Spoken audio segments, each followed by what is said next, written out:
कर्ज से जुड़ी जितनी भी समस्याएं आपके जीवन में बिल्कुल दूर हो जाएंगी। आपको गुड से जुड़ा हुआ बहुत ही छोटा सा उपाय करना है और सिर्फ एक ही बार करना है इस उपाय को। अगर आप अपने जीवन में किसी भी समय कर लेते हैं, एक बार कर लिया, तो मान लीजिए कि आपके जीवन में जितनी भी गरीबी है, निर्धनता है, कर्ज से जुड़ी समस्या है, बिल्कुल आपके जीवन से दूर हो जाएंगी और आप अपने जीवन में अपार धन प्राप्त करेंगे और रातों रात धनवान बन जाने से आपको कोई नहीं रोक पाएगा। क्योंकि दोस्तों, संकट मोचन हनुमान के आशीर्वाद से आप अपने जीवन में आगे ही आगे बढ़ते चले जाएंगे। सफलता आपके जीवन में मिलती ही चली जाएगी, सफलता आपके कदम चूमेगी। देखिए दोस्तों, आपको बता दें कि गुड से बहुत ही छोटा सा उपाय है जो सिर्फ एक बार करना होता है, यानी कि यह गुण का चमत्कारी उपाय है जो आपके जीवन में आपको सफलताएं दिलाता है। आपके जीवन में किसी भी प्रकार का कर्ज नहीं लेना पड़ेगा, उधार नहीं लेना पड़ेगा। अब बात कर लेते हैं कि क्यों कर्ज की समस्या के लिए यह गुण का उपाय करना श्रेष्ठ माना जाता है। दोस्तों, हनुमान जी भगवान राम जी से जब मिलन हुआ था तो साथ ही साथ आपको बता दें कि भगवान हनुमान को यह आशीर्वाद है कि वह सभी लोगों के दुख व संकट काटते हैं। इसीलिए हनुमान जी का एक नाम ये भी है, संकट मोचन बजरंग बली हनुमान। इसीलिए हनुमान जी के आशीर्वाद से मिलकर के किया गया कोई भी कार्य बहुत ही उत्तम होता है। उन लोगों के लिए जो कि कहते हैं कि हमारे सर पर कर्जा बहुत है और कर्ज उतारने का नाम ही नहीं ले रहा है, तो फिर आपकी कर्ज जैसी समस्याओं को अगर आप दूर करना चाहते हैं तो गुण का उपाय अगर आपने कर लिया तो ऐसा समझ लीजिए कि रातों रात आपके जीवन में चमत्कार होगा और देखेंगे कि आपके सर का सारा कर्ज उतरता चला जाएगा। जिन लोगों का तो आपके जीवन में हमेशा कर्ज जैसी समस्याओं से आप जूझते रहते हैं और धन हानि आपके जीवन में हमेशा बनी रहती है, आपको अपने जीवन में बहुत संघर्ष और मेहनत करना पड़ता है, उसके बाद भी आपको उसका अच्छा फल नहीं मिलता है, तो गुण वाला उपाय जो हम आपको बताने वाले हैं उससे पहले बात कर लेते हैं वह छोटे से उपाय। और ये उपाय अगर आपने कर लिया तो ऐसा समझ लीजिए कि आपके जीवन में आपको कभी भी कर्ज नहीं लेना पड़ेगा, आपको कभी भी धन की हानि नहीं होगी, ऐसी कोई विश नहीं, ऐसी कोई इच्छा नहीं होगी जो पूरी ना होगी। मतलब मनोकामना अगर कोई भी हो आपके जीवन में, मनोकामना जो भी है वह इस उपाय को गुण का उपाय करने से और छोटे छोटे उपाय करने से आपकी मनोकामना पूरी हो जाएगी। इस दूसरे उपाय के लिए आपको क्या करना है कि तुलसी के पत्ते लेने हैं। जी हाँ दोस्तों, कितने पत्ते लेने हैं आपको?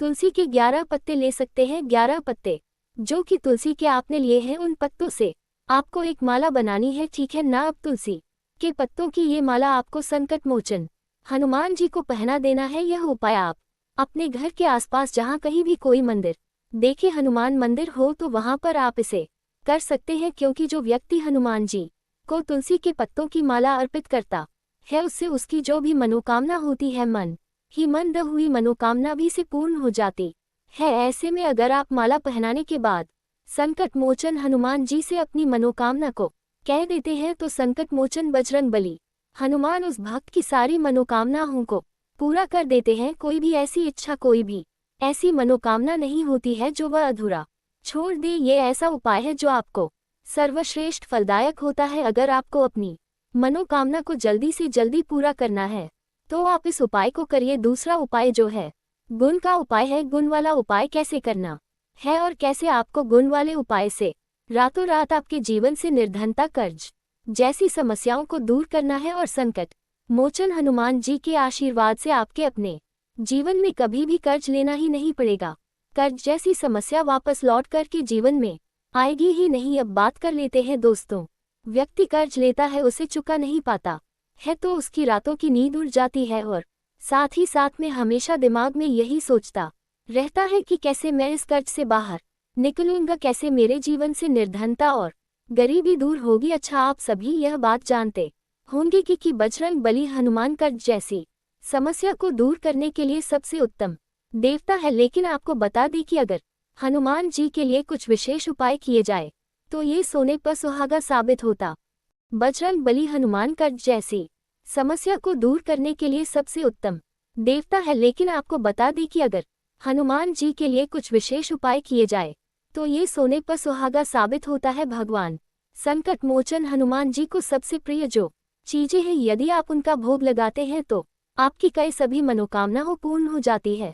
इस उपाय को करने के लिए आपको यहाँ पर थोड़ा सा गुड़ लेना है, ठीक है ना? कितना गुड़ लेना है? थोड़ा सा ही गुड़ आपको लेना है। साथ ही साथ आपको लेना है चना। अब चने में बहुत सारे लोग कंफ्यूज हो जाते हैं कि कौन सा चना लेना है। देखिए दोस्तों, जो भुना हुआ चना आता है, कच्चे चने आते हैं, बात यहाँ पर हम कर रहे हैं भुना हुआ जो चना आता है वह चना आपको लेना है और साथ ही साथ थोड़ा सा गुड़ लेना है आपको। ये गुड़ और चना लेने के बाद एक दीपक आपको यहाँ पर तैयार कर लेना है। सरसों के तेल का जो दीपक आपको है वो तैयार करना है और इसके अंदर आपको 2 फूल वाली लौंग डाल देनी है। अब ये दीपक लेकर गुड़ और चने का प्रसाद या भोग जिसे आप कहेंगे, ये दोनों चीजें लेकर आपको जाना है संकट मोचन बजरंगबली हनुमान जी के अपने घर के आसपास के किसी भी मंदिर में। यह गुड़ और चने का भोग हनुमान जी को संकट मोचन बजरंगबली जी को लगा देना है और सरसों के तेल का जो दीपक है जो लेकर गए हैं उसम 2 फूल वाली लौंग डाल करके आपको हनुमान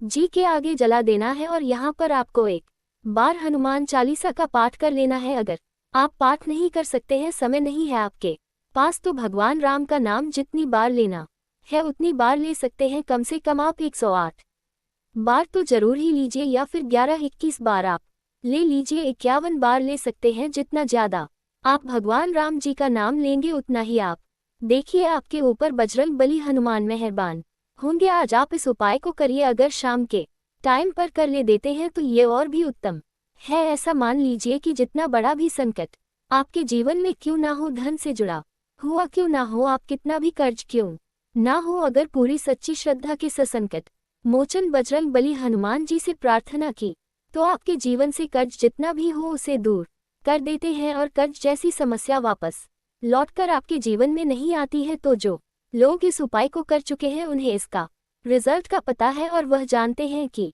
कितना उत्तम ये उपाय है। जिन्होंने नहीं किया है वह इस बार इस उपाय को जरूर करिए, क्योंकि इसका रिजल्ट आपको इतना अच्छा मिलेगा। आपको फ्यूचर में कभी भी आने वाले टाइम में कभी भी किसी से रुपए उधार लेने की जरूरत नहीं पड़ेगी। जो लोग पूरी सच्ची श्रद्धा के साथ, पूर्ण विश्वास के साथ इस उपाय को करते हैं, इसका रिजल्ट हमेशा अच्छा ही देखते हैं। मतलब पैसा आपके पास आता ही आता है और कर्जा आप लोगों का जरूर चुका पाते हैं और पैसा कभी भी किसी से लेने की जरूरत नहीं पड़ती है। चलिए, ये 2 उपाय हमने आपको बता दिए। अब जल्दी से बात कर लेते हैं अपने तीसरे उपाय की, जो कि बहुत ही छोटा सा उपाय है। देखिए, अगर आप चाहते हैं ना कि जीवन में कभी भी संकट और दुख ना आए, तो जल्दी से जल्दी इन सभी संकटों से दूर हो जाए, और आप चाहते हैं कि जल्दी से जल्दी सभी संकट भी आपसे दूर हो जाए, तो आपको हमेशा संकट मोचन हनुमान जी की पूजा अर्चना करते रहने चाहिए, क्योंकि उनका तो नाम ही है संकट मोचन हनुमान। और देखिए, संकट क्या होता है? धन से जुड़े संकट होते हैं, कुछ लोगों के घर में स्वास्थ्य से जुड़े संकट होते हैं, कोई बीमारी हो रही है, किसी के सर पर कर्जा हो रहा है। तो सारे संकटों से आप दूर कैसे रह सकते हैं जब भी आप इस लास्ट वाले उपाय को करते हैं? बहुत ही सिंपल उपाय है। आपको अपने घर पर क्या करना है, अलग से आपको कुछ नहीं करना। इस उपाय को देखिए, एक देसी घी का दीपक आपको भगवान श्री राम की मूर्ति, प्रतिमा या फोटो के सामने लगा देना है। आपको हनुमान चालीसा का पाठ अपने घर पर ही बैठ करके करना है। इसे आप 1 बार ही कर लेते हैं, 2 बार भी कर सकते हैं। अगर टाइम है तो 3 बार कर लीजिए, और अधिक समय है तो आप और भी अधिक बार इसे करिए। पूरे साल के लिए बता रहे दोस्तों, पूरे साल के लिए आपको आने वाले साल में ऐसा समझ लीजिए कि संकट मोचन हनुमान आपके घर परिवार पर कोई संकट नहीं आने देना। तो कर्ज जैसे संकट आते हैं, ना स्वास्थ्य को लेकर संकट आते हैं, ना दुर्घटनाएं आपके घर में होती है, ना ही आपके घर में किसी भी प्रकार की बीमारी होती है। ये बहुत ही उत्तम उपाय है। जब भी इस उपाय को आप करेंगे तो आप देखेंगे कि स्वयं बजरंगबली हनुमान जी जो है वो आपके घर परिवार के लोगों की, आपके घर की रक्षा करते हैं। कोई संकट आपके जीवन में आता ही नहीं है। तो कितना उत्तम उपाय है, आप सभी को उपाय जरूर करना चाहिए। तो बहुत अच्छे से उपाय आपको बताने को, समझाने का प्रयास किया है। अगर फिर भी आपको कुछ पूछना है तो कमेंट सेक्शन में आप पूछ सकते हैं हमसे। हर तरह की अपने समस्याओं का समाधान आप प्राप्त कर सकते हैं। हमारे वीडियो को लाइक करना, और जो लोग चैनल पर पहली बार आए हैं चैनल को सब्सक्राइब जरूर कर ले, और कमेंट सेक्शन में जय श्री राम जरूर लिख दे। आप सभी को राधे राधे, जय श्री कृष्णा, हर हर महादेव, जय शिव शंभु, जय हो माता लक्ष्मी, जय हो श्री हरि विष्णु की जय, श्री राम जय हनुमान।